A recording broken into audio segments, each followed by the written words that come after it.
So this is the 0250 edition of the Khoodeelaar television channel, broadcasting on the internet under the banner of Baby Angel Geronimo editions on Saturday the 26th of November 2022. We've got by web updates the information about the London Fire Brigade. Apparently, the fire brigade has been found to have been shockingly racist, misogynist, and full of bullies. Those who don't know London Fire Brigade from the context of the London Borough of Tower Hamlets Council need to know that a former Fire Brigade's union person called Sir Ken Knight. Now, I don't say sir without a quotation mark. Say sir is a quotation marked sir, was the main commissioner sent to Tower Hamlets by the then community's secretary, Eric the Pickles. Eric the Pickles sent Ken Knight to Tower Hamlets along with the other one called Mark. Is it Mark? Khoodeelaar. Calleer. Khoodeelaar. Now, I have to check his first name, but Khoodeelaar and Knight were the evidently mainly visible commissioners sent by Eric the Pickles, apparently to serve as the commissioners allegedly investigating the allegedly corrupt Tower Hamlets Council, made corrupt by the corrupt behavior of the corrupt post holder Luthuraman. Eric the Pickles made a spiel, I think, in the House of Commons. This is the month of November that is actually the month that Eric the Pickles made the spiel. I think his spiel was on the 4th of November 2014. And the hype that actually followed the publication of the so-called Price Waterhouse, the accountant's report into Tower Hamlets, and was followed by this spiel by Eric the Pickles and the appointment of these two. I think Mark Khoodeelaar, but I'll check the Khoodeelaar's name, the first name, and Ken Knight. Now, Ken Knight obviously was rewarded for allegedly services to the fire safety, etc., etc. But wasn't he also rewarded for his racism, the role in racism? The entire Hamlets Council's so-called affairs that were in need of investigation by these two. There were two other commissioners, but those two were way too kind of low kind of playing, if you like. And these two, Ken Knight and Mark Khoodeelaar, were in conversation in the so-called meetings that they had of the so-called inspectors. They were called the inspectors. They were in conversation with the racist Peter Golds and the racist, lying, dishonest Labour Party councillor Rachel Saunders. Now, it was absolutely unavoidable to the spectacle of night and colour, as if they were in some kind of ritual that reminds of the ancient Indian kind of worship of the sex goddess. They were like oozing,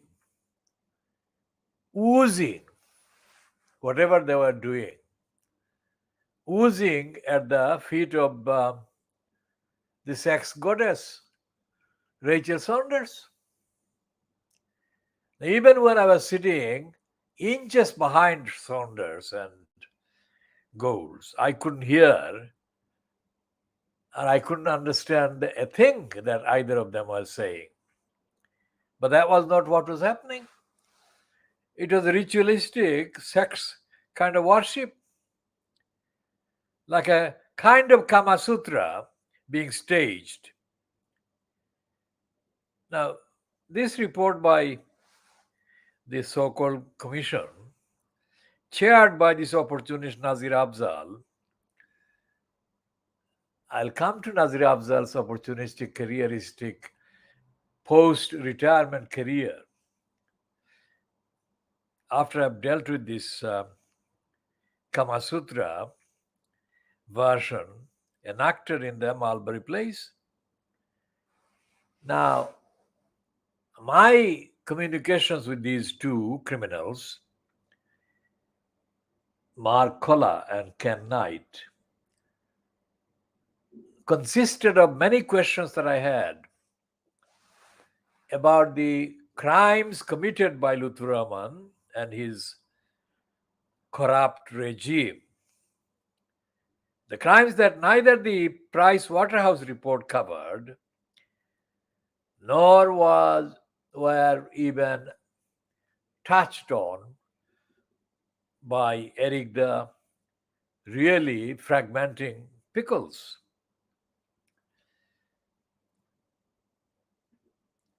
I asked them questions about the criminality of the so-called legal service that was fronted by the criminal racist liar Isabella Freeman.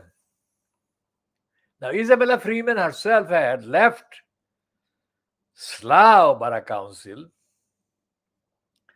some years before she was recruited by the criminals in Tower Hamlets Council. Now, how a discredited racist liar of Isabella Freeman's description could get rehired may not be obvious, may not be acceptable in logic and rationality in an ethical kind of environment. But that is not saying that this would not happen in the ordinary norm and normal culture dominating the English local councils. And the English local councils, typified by Tower Hamlets Council, typified by Newham Borough Council next door, typified by Hackney Borough Council next door to Tower Hamlets and Newham, or by Lewisham Borough Council, or by Croydon Borough Council now, which has joined the other four mayored councils with the election of a Tory in Croydon as the mayor at the expense of Croydon. These are embodiments of corruption.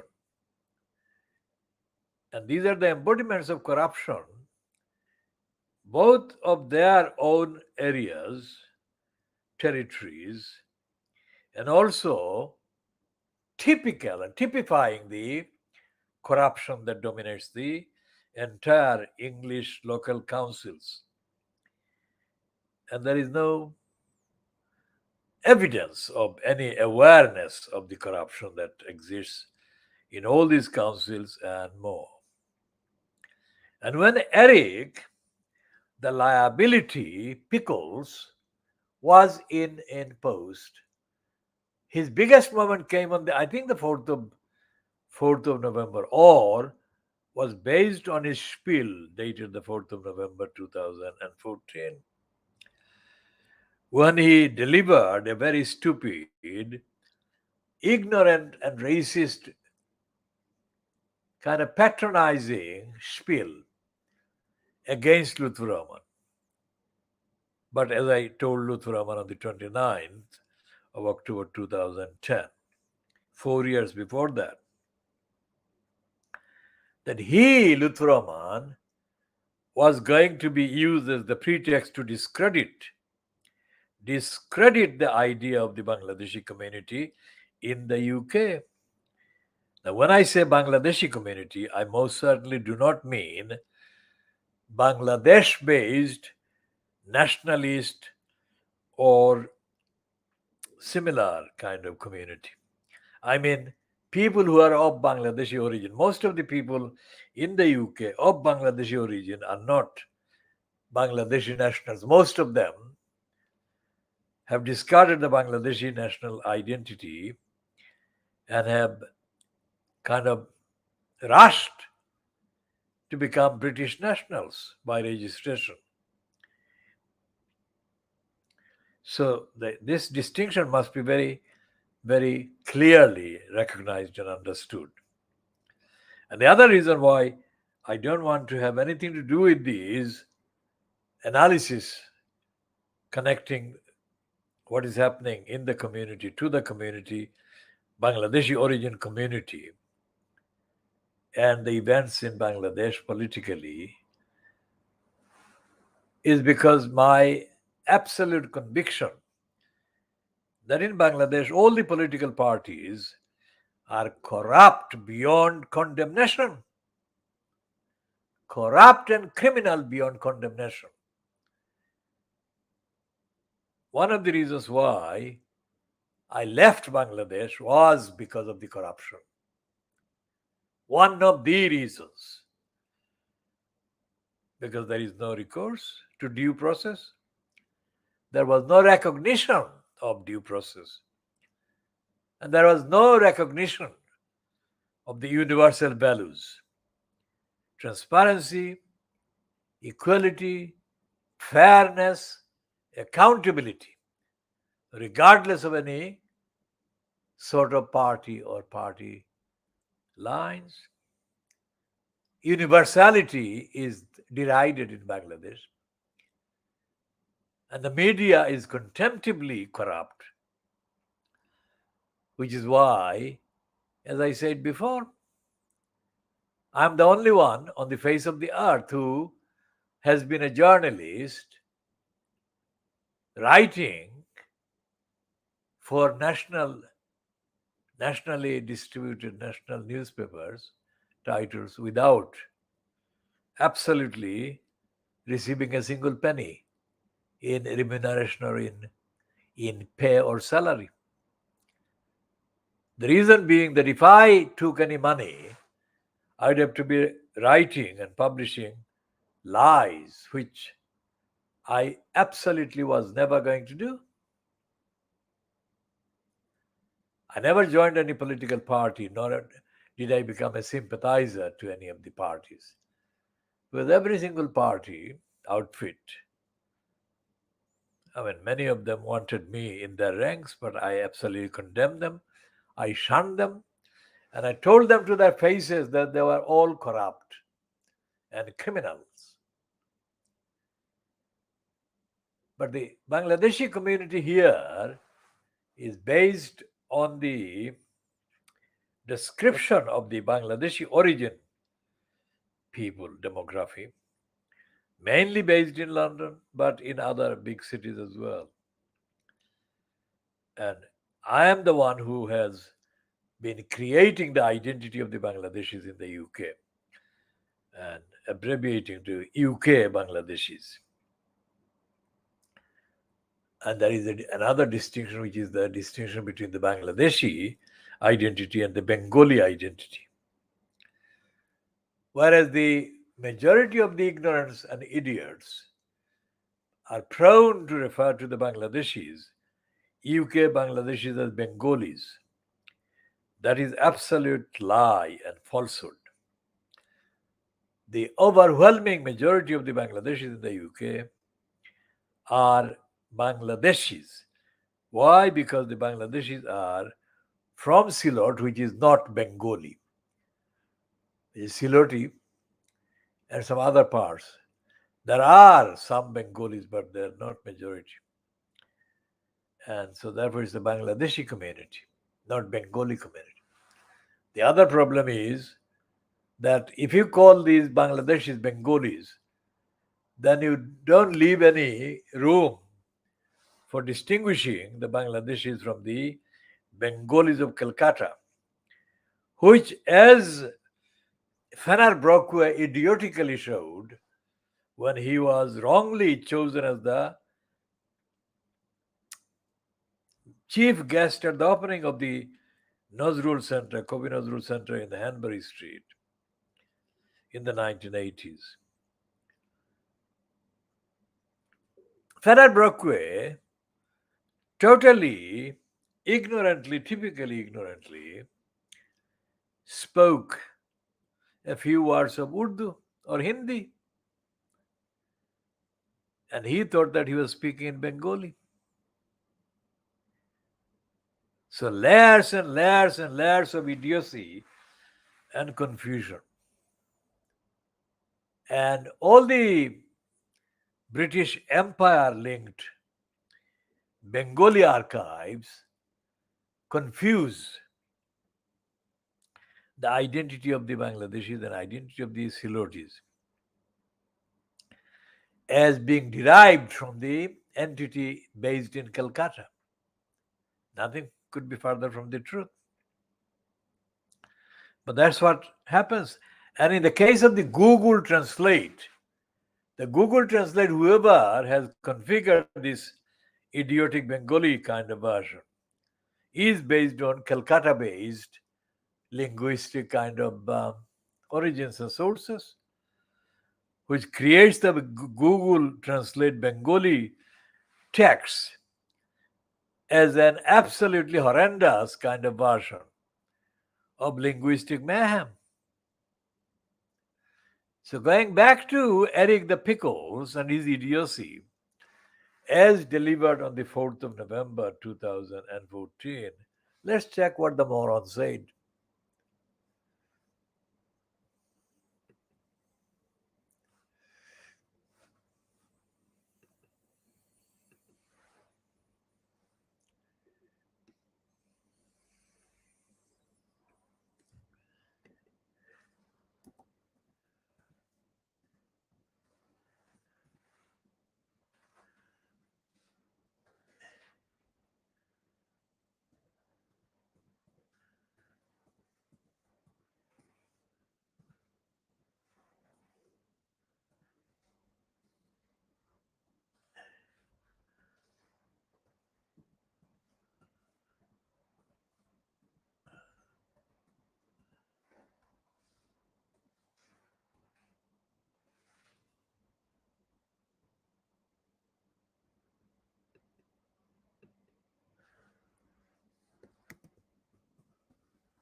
So this is the Hansard, and the Hansard thing is headed, it's volume 587, debate on Tuesday, 4th of November 2014. and it's headed London Borough of Tar Hamlets. And it started at 12:36 p.m. on that date. The Secretary of State for Communities and Local Government, Mr. Eric Pickles, and he started, with permission, Mr. Speaker, I wish to make a statement about the London Borough of Tar Hamlets. The government have long been concerned about the worrying pattern of divisive community politics and alleged mismanagement of public money by the mayoral administration in Tar Hamlets. Following persuasive evidence presented to me making serious allegations in April, I commissioned PricewaterhouseCoopers to undertake a formal best value inspection report of the council. In my written statement this morning, I published the PwC report. It paints a deeply concerning picture of obfuscation, denial, secrecy, the breakdown of democratic scrutiny and accountability, and the culture of cronyism risking the corrupt spending of public funds.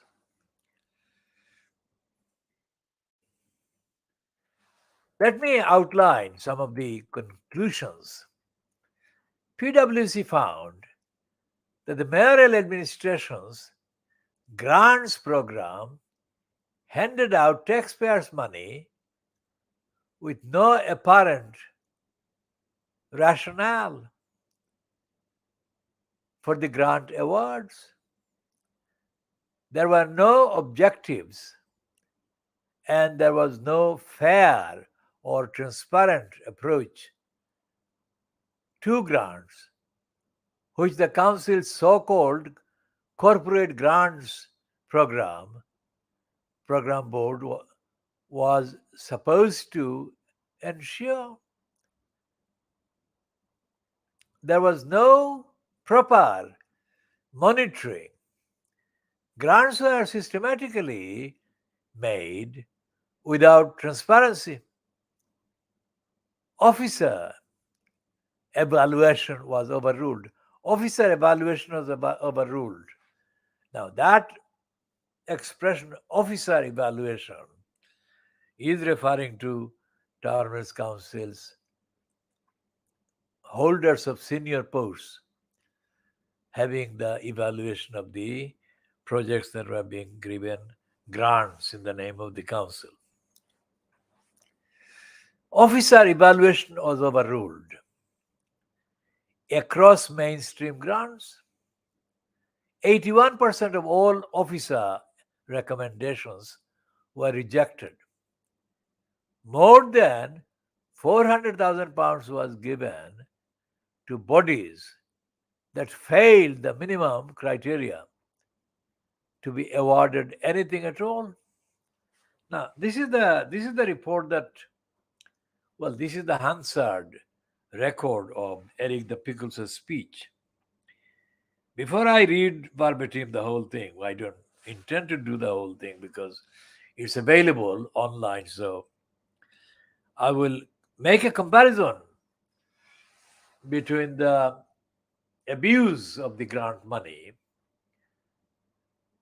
with the statement that Richard Morey, the election commissioner who presided over the hearings against the Luther Rahman election, and who said on the 23rd of April 2015, only 6 months after this Pickles speech, that he found Lutheraman who gave evidence over 4 days, evidence before him, that is Richard Morey, that he found that Lutheraman was unfailingly courteous. But that's all he could say as a positive thing about Lutheraman. The truth was that Lutheraman was incapable of telling the truth, that Lutheraman was manifestly dishonest, and so on. So, what the Pickles said and what the Morey said, in style they differed, but in substance they were the same thing. And these are, if you remember, these are the things that are being said on the 14th of, on the 4th of November 2014 in the case of Pickles, and 23rd of April 2015 in the case of Richard Morey. Now, they're 4 and 5 years after I told Lutheraman outside the Brick Lane Mosque on the 29th of October 2010 that he was being used as a pretext to destroy the credibility of the UK Bangladeshis. Now, that was 4 and 5 years before either Pickles or Morey would come into play. So I was absolutely 100% prophetic and accurate. And Lutheraman, who lied to me on that day, said that he would sit down with me 2 weeks after that date, which is the 29th of October 2010, because he was having to deal with the shaitans who were in control of the Armorers Council, and he was trying to get settled. His words. Let's see if I can find that clip of Lutheraman lying to me on the 29th of October 2010.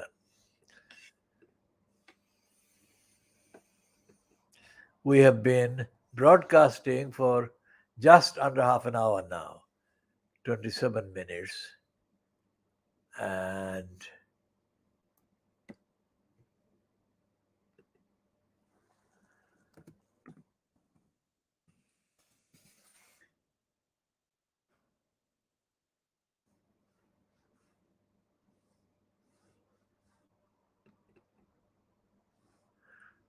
so let's hear this conversation.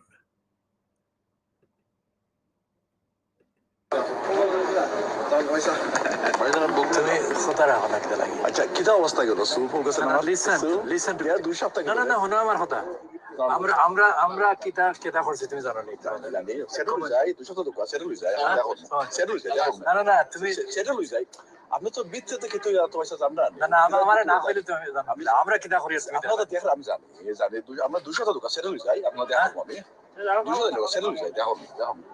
কারণ আমি তোমার এক কথা কই না না তোমার যে মিত্র কিতা হরে তোমার ফ্রেন্ড যে তোমার টিম এটা তো আমি বোঝার নাই কথা কোনো বলা করি আমার প্রবলেম হইলো যে এন্টায়ার বাংলাদেশি কমিউনিটিরে টার্গেট করা হর তোমার উসিলা দিয়ে না না না না লিসেন আই ডোন্ট কইতে আমি বুঝলাম না গিলিগান কিতা করে আমি জানতাম তো গিলিগান খালি না তো তুমি আমার কথা শেষ আমি তো বুঝছি আপনাকে এখন ডিবেট করতে পারতাম আমি কইলেই আমি ডিবেট চাই তুমি আমার কথা শুনিলাও এখন আর কিটা আমরা বাংলাদেশি কমিউনিটির অস্তিত্ব লইয়া হইল গিয়া কনসার্ন কথা বুঝছো বুঝছি আপনাকে 200 টাকা বই বলে আমি শেষ হইছে আমি তো ভিতরে কমিউনিটি তো দায়িত্ব না হইছে আপনার ও ভিতরে তো যাই বুঝি যে অবস্থা অসুবিধা আপনি তাহলে সময় দিবা আপনার সময় দিমু আপনারা কইলাম তো ভাই ওলা কেন কি তো ডিবেট করে আপনি কি তা করে ডিবেট করেন আমি তোমারে কই আপনি আপনার 200 টাকা বইবো এখন তো now that is he said he wanted to settle down.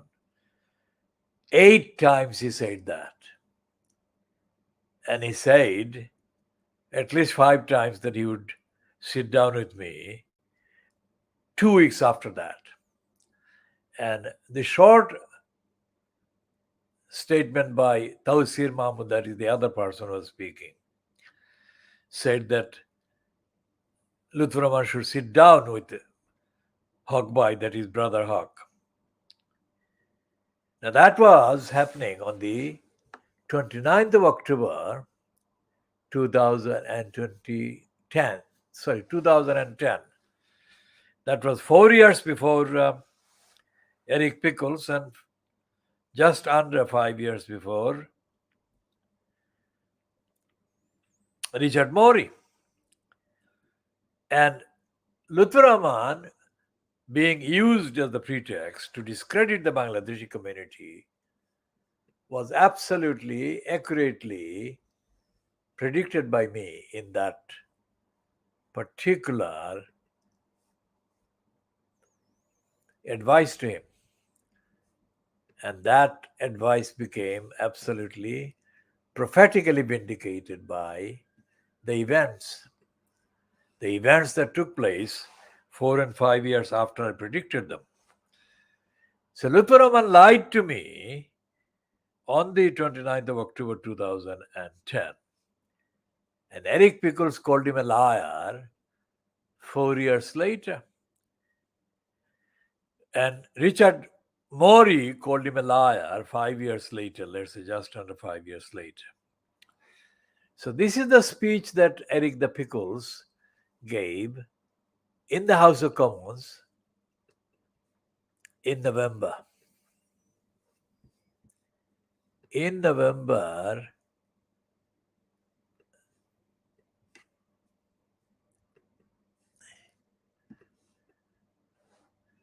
4th of November, Tuesday. And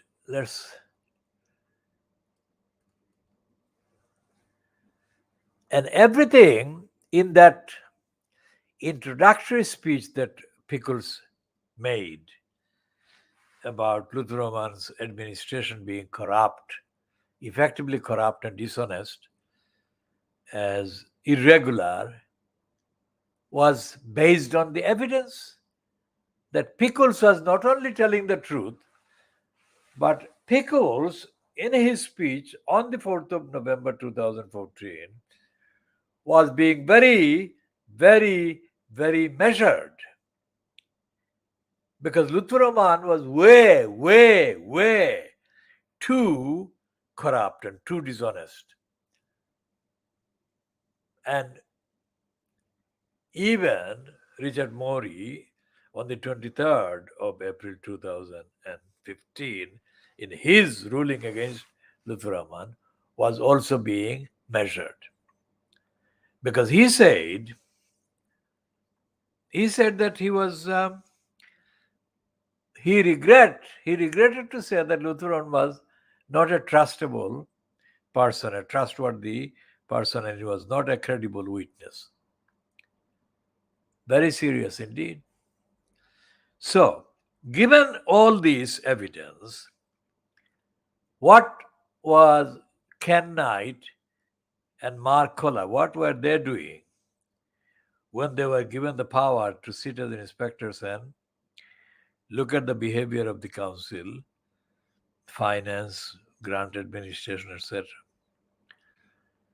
The Ken Knight and Mark Koller performed over months regular sexual worship before their deity, sexual deity,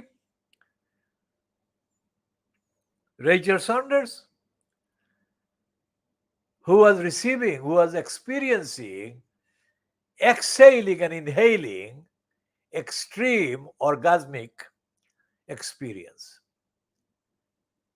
There was nothing of accountability, transparency, investigation, or probing the corrupt regime that Lutfur Rahman was actually still perpetrating.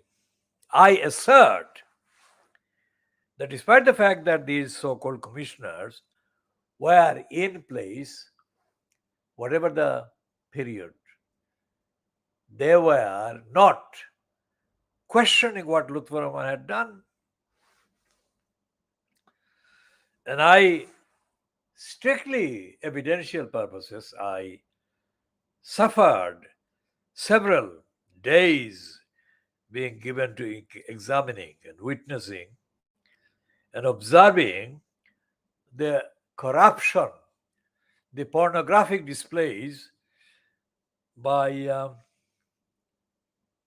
Mark Kolla and Ken Knight, because they were verbally performing acts of sexual gratification by using Rachel Saunders, who was doing her own version of experiencing orgasm. That is what was happening. If you look at the actual contents of any report that these two criminals produced, you will not find any evidence whatsoever of rigor or of actual scrutiny. And I have covered in the previous broadcasts of the Khoodeelaar television channel the many very serious wrongs that were done by Lutfur Rahman's regime while it was corruptly misallocating funds. It was also corruptly neglecting the plight of the very seriously vulnerable children and vulnerable adults that had clearly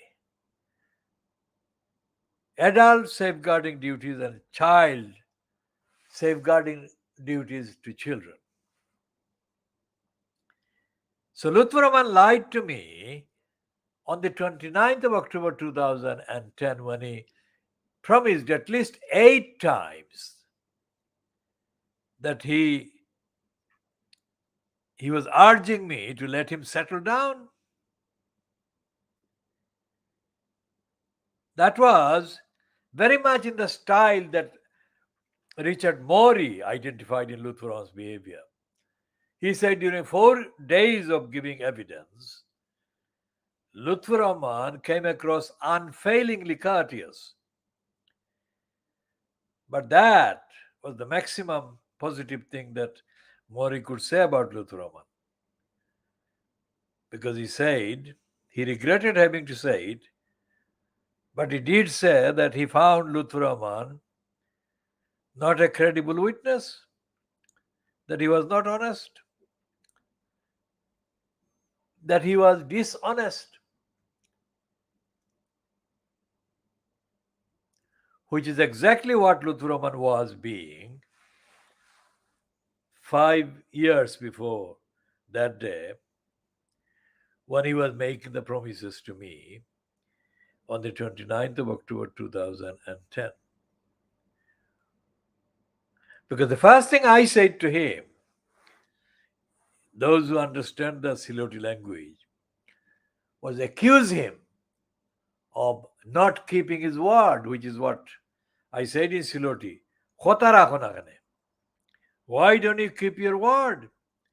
Now, that was clearly a reference to multiple occasions when Lutfur Rahman had given promises but had broken them. That is how I started.